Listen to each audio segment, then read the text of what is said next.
All right, let's read today's word problem. A kangaroo weighs 50 pounds. A gorilla weighs 500 pounds. How many times heavier is the gorilla than the kangaroo? So from this, we are going to take the key phrase, how many times heavier, because how many times heavier means that we're using multiplication.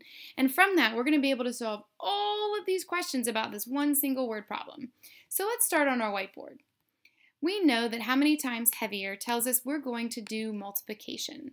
So I'm going to go ahead and place a multiplication symbol here in the middle. And I'm using yellow because in our Montessori classroom, any and all of our multiplication material has the yellow box.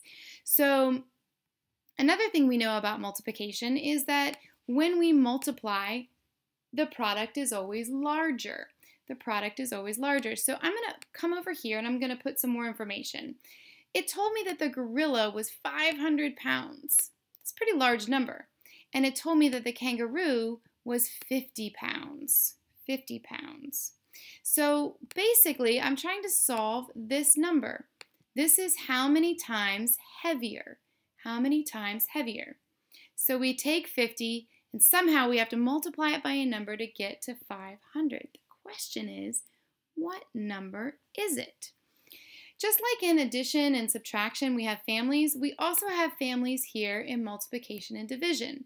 So if I were to kind of think about this problem backwards, here's how I could think about it. I could think about it as 500, and I could divide it by this number 50, and it's going to help me figure out my solution, which I know is going to be smaller because when I divide, it's smaller. So I know that these two numbers are going to be the same thing. This is our families, our multiplication and division families.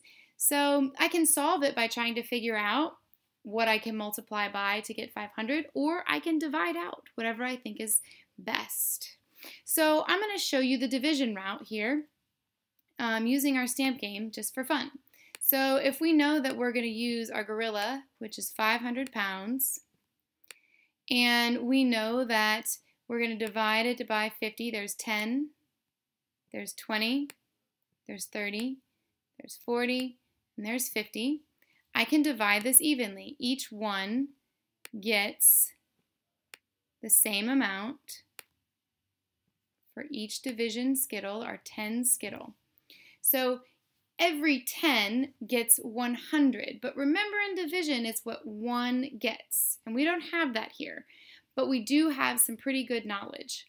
We know that each 10 gets 100, so if we had to decide what 1 would get, it would get 10 times less. We can look in our division box, our stamp box here, and see that if we have 100, 10 times less is 10. So here tells us that our solution is 1 gets 10. 1 gets 10. So now we can fill in our answer choices, because now we know that the answer is 10. The answer is 10. So I'm going to go ahead and fill it in. 5 times 10 is 500, or 500 divided by 50 is 10. You can kind of see the relationships here.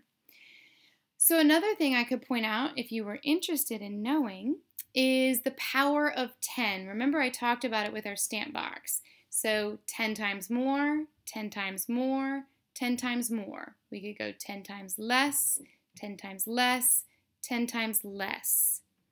So if we were to go and look at our whiteboard here and see, we have this interesting 0 here that keeps showing up. I'm going to highlight him here and highlight him here.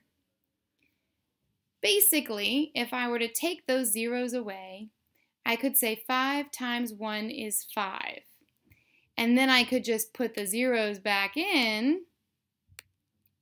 I had 1 0 and then 2 zeros for 500. That's that awesome power of 10. Right? And from here, I'm going from the hundreds place value, dividing it by the tens place value. Let's see what happens. The hundreds to the tens to the units. So we can still use the power of 10 when we say that 500 divided by 50 is 10. So our solution here How many times heavier is that gorilla? Well, that gorilla is 10 times heavier. 10 times heavier.